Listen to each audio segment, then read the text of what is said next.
அஸ்ஸலாமு அலைக்கும் ஃப்ரெண்ட்ஸ். அப்போ நம்ம இன்றைக்கி பார்க்க போகிறது ஒரு side dish recipe. Simple and easy purple cabbage roast. ஊதா முட்டைக்கோஸ் பொரியல் எப்படி பண்ணுறது பார்க்கலாம் வாங்க.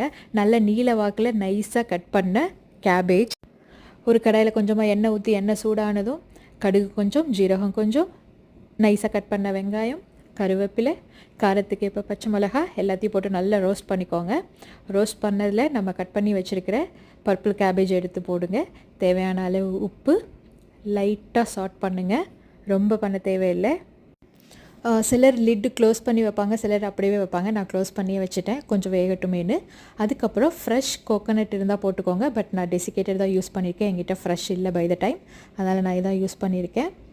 ஜஸ்ட் ஒரு 5 மினிட்ஸ் மிக்ஸ் பண்ணால் போதும். நம்மளோட டேஸ்டியான side dish recipe purple cabbage முட்டைக்கோஸ் ரெடி. ட்ரை பண்ணி பாருங்கள், டேஸ்ட் நல்லாவே இருக்கும், சிம்பிளாகவே இருக்கும். தேங்க்ஸ் ஃபார் வாட்சிங். Please subscribe.